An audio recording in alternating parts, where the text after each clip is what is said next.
estos temas y estas pues, muy lamentables decisiones que se han tomado a lo largo de los últimos 10 meses de estrategia de atención a la pandemia por coronavirus aquí en México.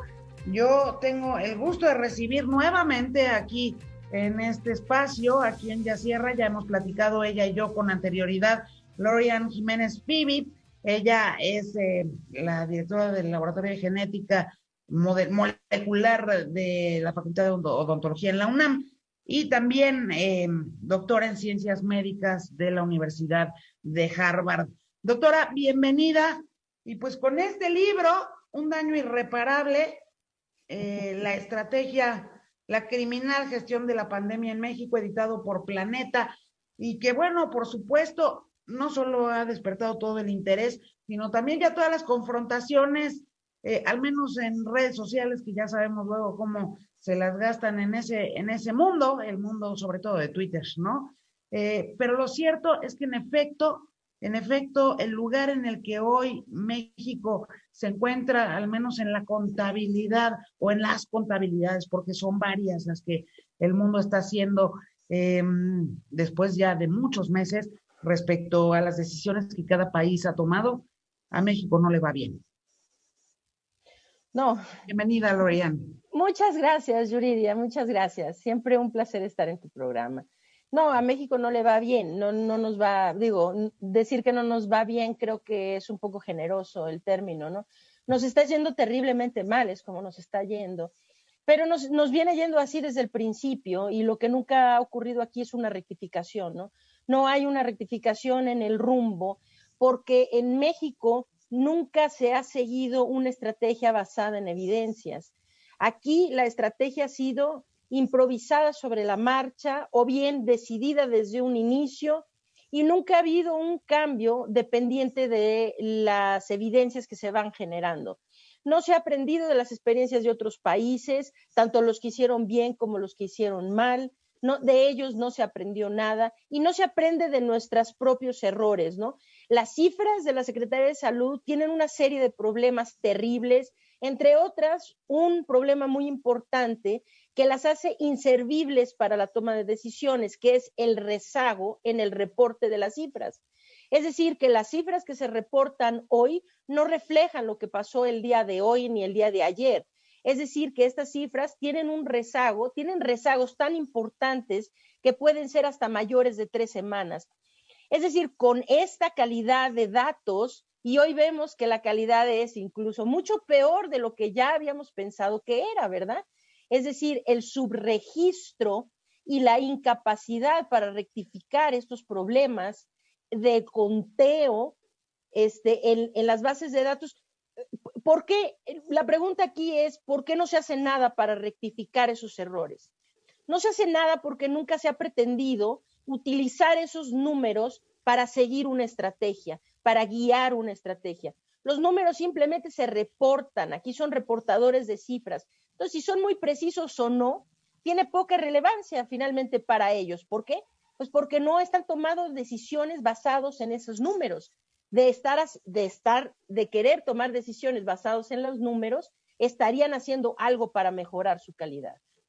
Tengo varias preguntas para ti, doctora Lori-Ann Jiménez Fibi, autora de Un daño irreparable, este libro publicado por Planeta y que ya ha generado, además de varias columnas en donde hay mucha gente que en un primer momento se mostraba entusiasta o por lo menos optimista o con el debido, ¿no? Innecesario espacio para el beneficio de la duda respecto a las estrategias con las que llegaba Hugo López-Gatell a hacerse cargo de la pandemia aquí en nuestro país. Lo cierto es que hoy pareciera que hay un consenso que ya es irreductible. Es Hugo López-Gatell tendría que irse porque no ha tomado las decisiones realmente en favor de toda la población de nuestro país. Sí, es correcto. Bueno, las decisiones del doctor López-Gatell, la decisión que él tomó, la estrategia las acciones sobre las cuales él ha decidido desde el principio de la pandemia han conducido a cerca de 400,000 mexicanos a morir. Es así de fácil. Entonces, si él se va, si él se Una queda... cifra, doctora, una cifra mucho más elevada de la que dio a conocer incluso el propio INEGI. Porque hay que... No, bueno, el INEGI ya está hablando, estamos hablando con exceso de mortalidad, arriba de 375,000 defunciones atribuibles a COVID-19. Estamos a punto de estar en el margen de los 400,000. Entonces, estos son cifras que también son de la Secretaría de Salud, del exceso de mortalidad. Estamos hablando de 375,000 muertos reportados por la Secretaría de Salud en el exceso de mortalidad, porque el INEGI no está reportando hasta la fecha de ahorita. Es decir, este es un corte hasta agosto. Hasta agosto, pues sí, pero ahora estamos en enero, ¿no? En enero tenemos cerca de 400,000 muertos por COVID-19. Y esto es gracias a las estrategias y decisiones que ha tomado el doctor Hugo López-Gatell. Ahora, ¿es él el único culpable? Pues seguramente no, porque tampoco él se manda solo, ¿verdad? Es decir, que él ha sentado la estrategia y esto ha venido con la anuencia de alguien arriba, ¿no? O sea, sí está bien, hay que hacer eso, sí está bien, pero finalmente el que ha tomado las decisiones es él. Así que no sé qué corresponda, que se vaya, no se vaya, no sé si irse y poner a otra persona del mismo corte vaya a tener algún efecto positivo o no. O sea, lo que se necesita con él o sin él, lo que se necesita es centrarse en la contención de los contagios. No hay otra forma de hacerlo. Se están diseminando en las comunidades estas exponencialmente, pero además, ojo, estas cepas que tienen mutaciones, que ahora son estas cepas variantes que se han descrito en diferentes partes del mundo, seguramente aquí en México también están, pero nosotros hemos ido volando siempre a ciegas, Yuridia, porque vamos a ciegas porque no se han querido hacer pruebas gracias a que el doctor López-Gatell cree que no es importante hacer pruebas, ¿no? Contra todas las evidencias científicas. Entonces hemos ido siempre a ciegas. Mismo tema con el uso del cubrebocas, por ejemplo. Bueno, al final ocurrió lo que, perdón, iba a terminar el presidente López Obrador, a quien Hugo López-Gatell le dijo, no hay problema, no hay evidencia de que el cubrebocas sea en realidad una herramienta efectiva para contener los contagios, y hoy en día el presidente López Obrador ha dado positivo. Correcto. Y entonces, sí, bueno, y además de eso, ¿no? Es decir, ha ido en contra de todas las evidencias científicas.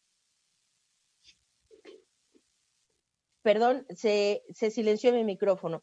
Ha ido en contra de las evidencias científicas en muchos sentidos, en contra del uso del cubrebocas, en contra de admitir que son los asintomáticos quienes son el problema fundamental, en contra de las pruebas diagnósticas, en contra del control de la migración, es decir, que estamos viviendo en un estado del negacionismo de la ciencia, ¿sí? Entonces, se está tratando de llevar la pandemia como si esto fuera un problema político, cuando es un problema de salud.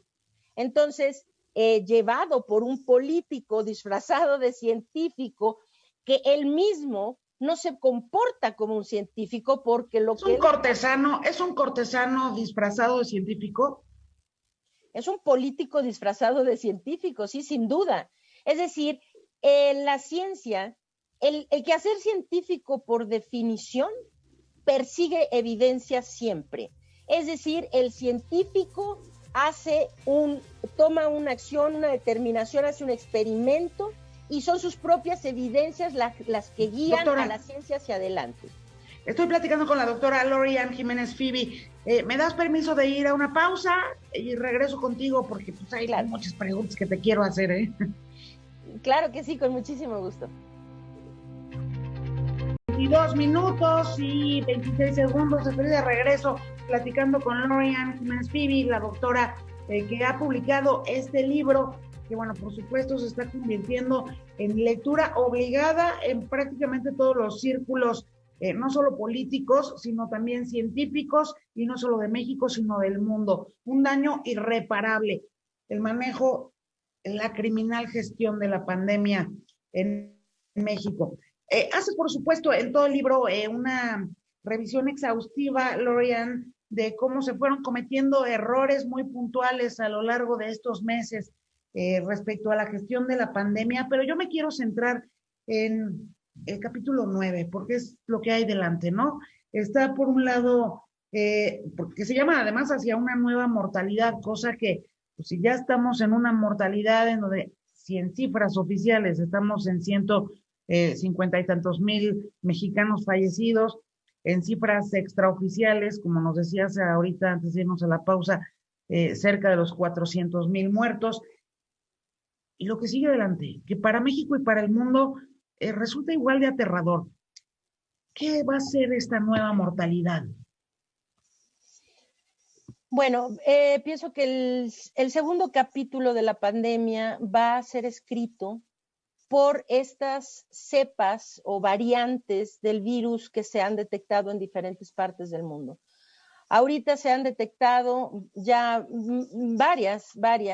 Las más descritas han sido la primera, la B117, que se describió en Reino Unido, otra en Sudáfrica y la tercera que proviene de Brasil. Fue detectada en Japón, pero finalmente es una cepa que proviene de Brasil. Estas variantes son más contagiosas y recientemente se ha estado viendo que afectan, si bien no incapacitan, es decir, no anulan la inmunidad que las vacunas que actualmente tenemos proporcionan, no la anulan, pero sí la disminuyen. Y la cepa del Reino Unido ahora se está viendo que también es más virulenta, es decir, que produce o causa una enfermedad que es más agresiva. Ahora, debemos pensar cómo es la nueva, es que han querido decir la nueva normalidad. Aquí no va a haber nueva normalidad hasta que hasta que podamos dejar de preocuparnos de COVID. Mientras lo que nos está pasando es una nueva mortalidad.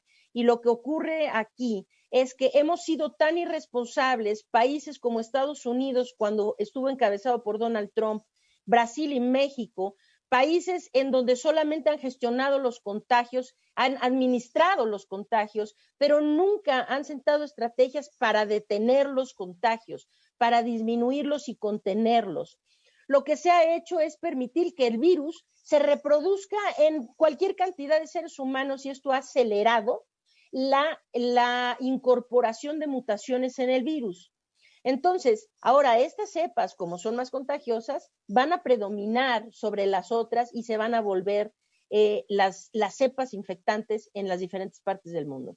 Yo tengo dos preguntas muy concretas, doctora. La primera, tras un año, porque eso ha sido un año de coronavirus en el mundo y en México con el mundo, sí hay una parte importantísima, una mayoría importantísima de la población que ya está cansada y no solamente es un agotamiento emocional, un agotamiento físico, porque claro que el estarnos cuidando, lavando las manos, ponte gel, sube, baja, cuídate, ponte el cubrebocas, quítatelo, claro que todo eso es físicamente agotador, sino emocionalmente también, pero también una parte importantísima está económicamente agotada.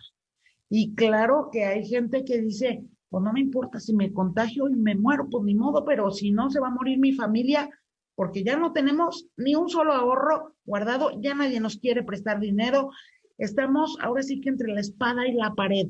Entonces, cuando en efecto la pandemia no está ni lejos de llegar a su fin, ¿qué se puede hacer con un país como México? Sí, no está ni cerca de llegar a su fin. Nos están vendiendo esta retórica falsa, demagógica, de que la vacuna vino a solucionar mágicamente el problema. Aquí en México, si nos va bien, para mediados de 2022 vamos a tener alguna solución vía la vacuna. ¿Qué podemos hacer? Pues sí, es que cada país, cada región del mundo tiene sus particularidades. En Europa unos países y otros se pelean porque, oigan, es que ustedes no se confinaron bien, hay que confinarse bien, ustedes confínense. En Europa el argumento puede ser el confinamiento, desde luego. ¿Por qué? Pues porque los gobiernos allá dan los apoyos necesarios a las familias, a las empresas, a los negocios, qué sé yo, para que sea posible que la gente se confine, ¿no? Entonces, allá la situación económica es completamente diferente a la nuestra. Entonces, esto tiene que manejarse dentro de la realidad de cada país. En nuestro país, seguir hablando de confinamientos es algo que no se puede más sostener, porque no se le puede seguir diciendo a las empresas que cierren, a la gente que se quede en casa, ¿verdad? Cuando la economía está colapsando.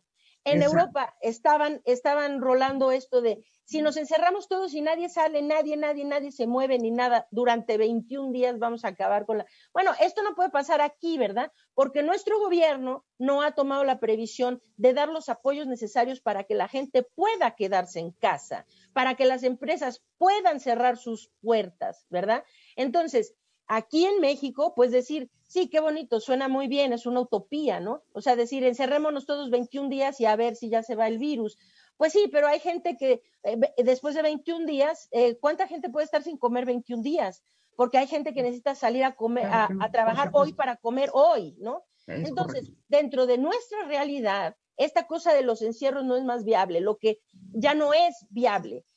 Lo que nuestro gobierno ha hecho entre tantas negligencias en el manejo de la pandemia, es decir, no hacer nada, estar contando números, estar administrando los contagios. Ahora ya van 1,000 muertos, otros 1,000, otros 500, otros, pero no se hace nada para detenerlos, ¿verdad? Y entonces, cuando llega el caos, como ahora está pasando en Ciudad de México, ahora sí todo el mundo enciérrese. Cada encierro se vuelve más costoso, es un golpe cada vez más duro a la economía, a la economía nacional, familiar y a todo el aspecto social, ¿verdad? ¿Cuántos ciclos escolares más pretenden tener a los estudiantes sin ir a la escuela? ¿Cuántos? Ahora, que en nuestra realidad lo único que queda es contener los contagios. Hagan lo que hagan, necesitan empezar a identificar a los pacientes asintomáticos. Esto es la clave de todo. Los asintomáticos son quienes dispersan los contagios. Nuestro país necesita tener suficientes pruebas diagnósticas para poder detectar a los asintomáticos, esos que López-Gatell y su séquito, ¿verdad? Ricardo Cortés que se la pasa diciendo que uno es muy tonto porque uno quiere diagnosticar a los asintomáticos, ¿no? Pues el señor a lo mejor no se ha enterado que son los asintomáticos quienes están contagiándonos a todos. Entonces es importante identificarlos para poderlos aislar y que ellos se salgan de la población contagiante. Entonces, esto es importantísimo, se necesita hacer una contención epidemiológica real y no esta estrategia de mitigación que dice López-Gatell, que según él nos iba a llevar a esta bondad de tener una pandemia iba a aplanar la curva, decía él. No, nos estuvo diciendo, siempre dije que iba a ser una pandemia larga. Pues sí, señor, larga, pero nunca dijo que larga en la parte más alta de la curva, ¿verdad? Pues sí, se puede hacer larga como la están haciendo larga en Taiwán. Siguen en pandemia, claro, en Nueva Zelanda siguen en pandemia, nada más que su curva va pegadita al eje de las X, es decir, en el contagio prácticamente cero, que donde no están viendo ya más muertes, pero nosotros teniendo eso que decía él que era aplanamiento de la curva, era 5,000 casos diarios, ¿eso es aplanar la curva? No, señor. Entonces, pues aquí lo que se necesita es contener los contagios y dejar de ver los confinamientos como el recurso de emergencia porque el gobierno no quiere hacer otra cosa, ¿no?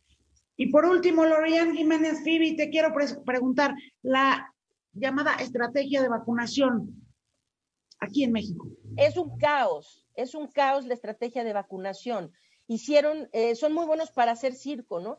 Llegaron unas pocas vacunas, antes de que llegaran hicieron un simulacro. ¿Cómo se sigue un camioncito de DHL con 5 camionetas blindadas y 3 patrullas motorizadas para llevar el simulacro de la llegada de la vacuna? El día que llegó una cajita así con unas poquititas dosis, es decir, había más gente recibiendo la vacuna con mariachis y bombos y platillos de las personas que se hubieran podido vacunar con las poquititas dosis que llegaron, ¿no? Somos muy buenos para hacer circo, pero la realidad es esto. Nuestro país requiere vacunar por lo menos al 70% de la población para que empecemos a despreocuparnos de la pandemia. Eso significa son 90.7 millones de habitantes para que nos dejemos de preocupar. Si queremos vacunar a esa proporción de la población en un año, México tiene que vacunar a 1.7 millones de personas a la semana. Ahorita estamos a 27 de enero y México no ha vacunado ni siquiera a 1 millón. Esto quiere decir que incluso si empezaran la semana próxima a vacunar constantemente a 1.7 millones de mexicanos, cada semana nos llevaría de aquí hasta enero de 2022 llegar al 70%. Ahora, al ritmo que estamos vacunando ahorita, vamos a tener al 70% de la población vacunada en más o menos 6 años y medio. Entonces, o le meten acelerador o esto no se va a acabar. Lo peor del asunto es que están queriendo decir otra falsedad, están hablando de una mentira, diciéndole a la gente, oiga, el remedio mágico ya está aquí, rápidamente nos vamos. La gente empieza a relajarse pensando que están aquí las vacunas. Lo único que ahorita está pasando es que todos los días en nuestro país se mueren entre 1,000 y 2,000 personas cada día. Entonces, dejémonos de lo de las vacunas, que es un fiasco, la supuesta estrategia de vacunación. Hablemos de lo que podemos hacer hoy para salvar vidas. Glorian Jiménez Fibi, Un daño irreparable, Editorial Planeta, está disponible en todos los formatos, en papel y en electrónico. Ahora